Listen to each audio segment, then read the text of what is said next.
여러분은 식탁 위에 있는 소금통이 더 풍요롭고 안전한 삶의 열쇠가 될 수 있다고 생각해 본 적이 있나요? 말도 안 되는 소리처럼 들리죠.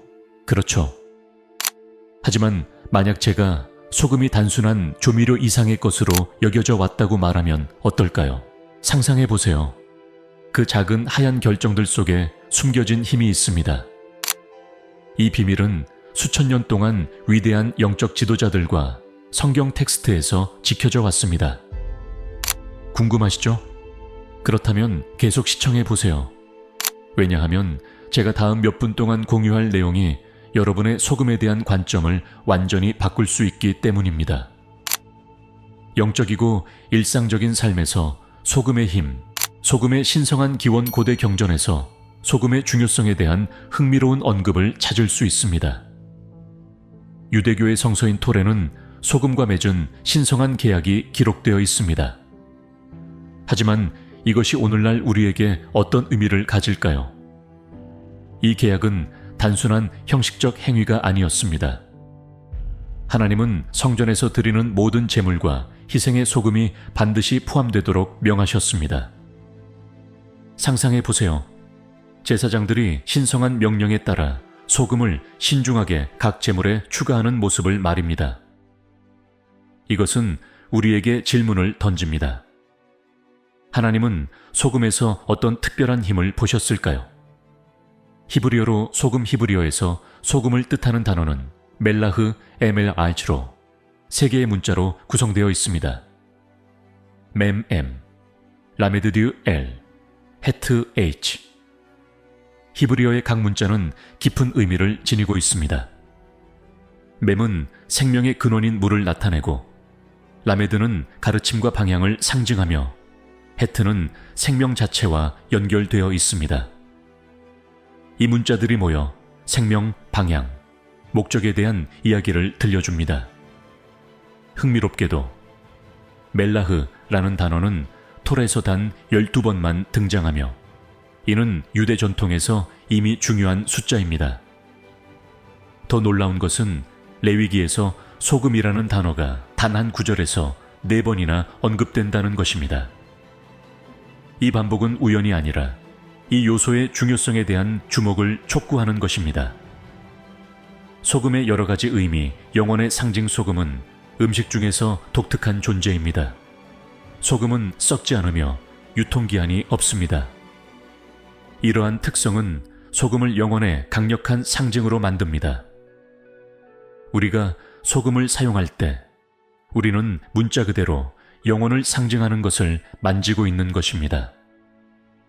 이 점을 생각해 보세요. 여러분의 식탁에 있는 각 소금 알갱이는 영혼의 가시적 상징입니다. 모든 것이 덧없어 보이는 세상에서 소금은 변함없이 존재하며 불변의 특성을 유지합니다. 영적 삶의 맛 카발라의 중요한 텍스트인 조하르 조하르는 소금이 세상의 맛을 더한다고 가르칩니다. 현자들은 소금이 없으면 삶이 견딜 수 없을 정도로 쓴맛이 날 것이라고 말합니다.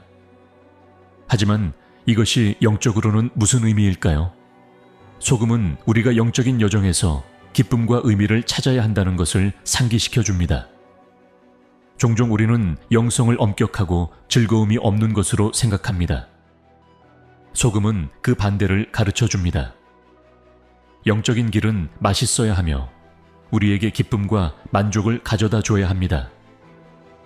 부정적인 에너지로부터의 보호, 전통적으로 소금은 음식을 보존하여 부패로부터 보호하는 데 사용되었습니다. 이 실용적인 사용은 깊은 영적 의미를 가지고 있습니다. 소금은 부정적인 에너지로부터의 방패로 여겨집니다. 테이블 위에 소금통을 두는 것은 단순히 요리적인 행위가 아니라 영적인 보호의 행위입니다. 이는 마치 여러분이 자신의 생계와 안녕을 둘러싼 힘의 장을 만드는 것과 같습니다. 정화의 도구 경전에서는 소금과 유황을 사용하여 부패한 땅을 정화하는 것에 대한 언급을 찾을 수 있습니다. 이 상징성은 강력합니다. 소금은 오염된 것을 정화하고 깨끗하게 만드는 능력을 가지고 있습니다. 소금의 정화력은 여러 고대 전통과 문화에서 깊고 오래된 뿌리를 가지고 있습니다. 경전에서는 소금과 유황을 함께 사용하여 부패한 땅을 정화하는 흥미로운 참조를 찾을 수 있습니다.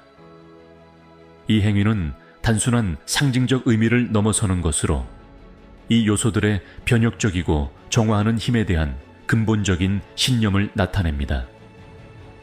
유대교와 기독교 전통에서는 소돔과 고모라의 이야기가 강력한 예입니다.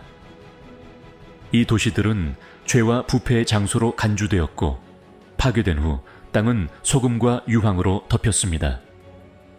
여기서 소금은 단순히 정화를 상징하는 것이 아니라 완전한 변혁의 도구로 작용하여 땅을 불모지로 만들고 악의 재발을 막았습니다. 이 상징성은 경전을 넘어서도 확장됩니다. 많은 고대 문화에서는 소금을 정화 의식에 사용했습니다. 예를 들어 일본에서는 소금을 뿌리는 관습, 시오마키. 이 공간을 정화하고 부정적인 에너지를 멀리하는 데 사용됩니다. 힌두교 전통에서도 소금은 영적 정화 의식에서 자주 사용됩니다. 우리의 일상 속에서 이 원칙을 활용할 수 있습니다. 음식에 소금을 의식적으로 첨가하는 것은 단순히 음식을 정화하는 행위뿐만 아니라 우리의 의도와 생각도 정화하는 행위로 볼 수 있습니다. 용서와의 연결 흥미롭게도 히브리어에서 멜라흐, 소금의 철자와 마할, 용서의 철자가 동일합니다. 이 언어적 연결은 우리에게 깊은 진리를 드러냅니다. 소금은 단지 물리적인 정화만이 아니라 영적인 정화도 할 수 있는 힘을 가지고 있습니다. 우리가 소금을 영적이거나 명상적인 실천에 적용할 때 그것을 용서의 도구로 시각화할 수 있습니다. 각 소금 알갱이가 부정적인 에너지와 실수를 흡수하고 해소하며 우리의 존재를 원망과 잘못으로부터 정화한다고 상상해 보십시오. 이 시각화는 개인적인 성장과 내적 화해를 위한 강력한 도구가 될 수 있습니다. 용서는 종종 도전적인 과정이며 상처를 놓아주고 새로운 기회를 허용하는 데 있어 의식적인 노력이 필요합니다. 소금의 개념을 용서와 연관시킬 때 우리는 소금이 보존하고 정화하는 능력을 가진 것처럼 용서도 우리의 영혼을 정화하고 삶의 조화를 회복하는 능력을 가지고 있음을 이해할 수 있습니다. 또한 소금과 용서의 연결은 소금이 생명의 필수적인 기본 요소인 것처럼 용서도 영적 및 정서적 안녕에 필수적이라는 사실을 상기시켜 줍니다. 따라서 우리의 삶에 용서를 실천하는 문화를 길러낸다면 소금이 닿는 모든 것을 정화하는 것과 같은 순수함과 평화를 경험할 수 있습니다. 따라서 소금을 의식적인 의식이나 영적 실천에서 사용하거나 그 상징성에 대해 숙고할 때 우리는 용서의 개념을 개인적인 여정에 통합하는 방법을 찾을 수 있습니다. 이러한 언어적, 상징적 연결은 용서의 변혁적인 힘과 우리의 영혼을 깨끗하고 새롭게 유지하는 것의 중요성에 대한 새로운 관점을 제공합니다. 일상에서 소금을 활용하는 실천 방법. 이제 소금의 영적 힘을 이해했으니 일상생활에 어떻게 통합할 수 있을까요? 다음은 간단하지만 강력한 실천 방법들입니다. 빵과 소금의 의식빵을 먹기 전에 소금에 찍어 드세요. 이 단순한 행동은 의식을 가지고 행하면 강력한 의식이 됩니다. 소금이 음식을 정화하고 식사의 축복을 가져다 주는 것을 시각화하세요. 보호의 소금병 식탁 위에 소금병을 항상 두세요. 단순한 양념이 아니라 가정과 생계의 영적 수호자로 보세요. 소금 명상 요리하기 전에 소금 한 줌을 손에 들고 눈을 감은 채 소금의 영원한 본질에 대해 잠시 명상하세요. 사용하기 전에 긍정적인 의도를 소금에 담아보세요. 소금 목욕, 가끔씩 바다 소금을 사용하여 목욕을 하세요. 목욕 중에 소금이 몸뿐만 아니라 오라와 에너지도 정화하는 것을 시각화하세요. 공간의 에너지 정화 굵은 소금을 사용하여 공간의 에너지를 정화하세요.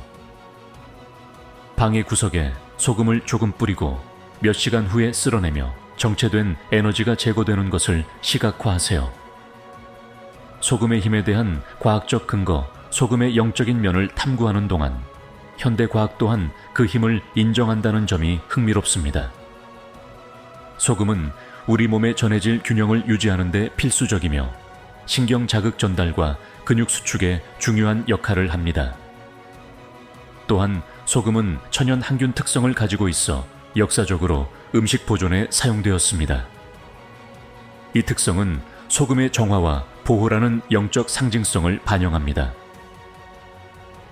글로벌 문화에서의 소금의 힘은 단일한 전통에만 국한되지 않습니다. 전 세계 다양한 문화에서 소금의 중요성에 대한 언급을 찾을 수 있습니다.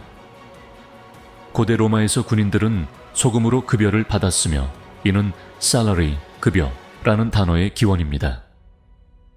일본에서는 미소기라는 정화의식에 소금이 사용됩니다. 많은 아프리카 문화에서 소금은 조상들에게 존경의 표시로 바쳐집니다. 이 다양한 전통들은 소금의 힘에 대한 인식이 문화적, 종교적 경계를 초월해 보편적이라는 것을 보여줍니다. 소금과 고차원 의식, 우리의 일상생활에 소금의 의식을 통합할 때 우리는 단순히 오래된 전통을 따르는 것 이상의 일을 하고 있습니다. 우리는 의식을 고양시키고 일상에서 신성한 것을 인식하는 것입니다. 소금을 사용할 때마다 우리는 자신을 초월하는 어떤 것과 연결될 기회를 가집니다. 이는 우리의 영원한 본질, 정화와 갱신의 능력을 끊임없이 상기시켜 줍니다. 도전과 성찰 소금의 힘에 대한 탐구를 마치며 몇 가지 도전과 성찰을 여러분께 남깁니다. 다음 주 동안 소금을 사용할 때마다 특별히 주의를 기울여 보세요. 요리하거나 음식을 먹는 행위에 대한 인식이 어떻게 달라지는지 관찰해 보세요. 소금 결정체를 들고 명상해 보세요. 어떤 통찰이나 감각을 경험하셨나요? 정화가 필요한 인생의 영역을 성찰해 보세요. 소금의 상징이 이 과정에서 어떻게 도움이 될 수 있을까요? 친구나 가족과 소금의 힘에 대해 배운 것을 공유해 보세요. 이로 인해 어떤 새로운 대화와 관점이 열리는지 주목해 보세요. 기억하세요. 소금의 진정한 힘은 단지 그것의 물리적 속성이나 외적인 의식에 있지 않습니다. 진정한 힘은 우리가 각 순간에 가져오는 의식에서 나옵니다. 평범함을 신성함으로, 세속적인 것을 신성한 것으로 변형시키는 것입니다. 이 지식을 삶에 통합함으로써 여러분은 더 의식적이고 영적으로 풍요로운 삶을 위한 문을 열게 될 것입니다. 소금은 그 단순함과 어디에나 존재함을 통해 영원하고 신성한 것과 매일 연결될 수 있는 기회를 우리에게 제공합니다. 여러분의 삶 속의 소금 한 알 한 알이 여러분 자신의 영원한 본질과 내재된 무한한 잠재력을 상기시키는 계기가 되기를 바랍니다.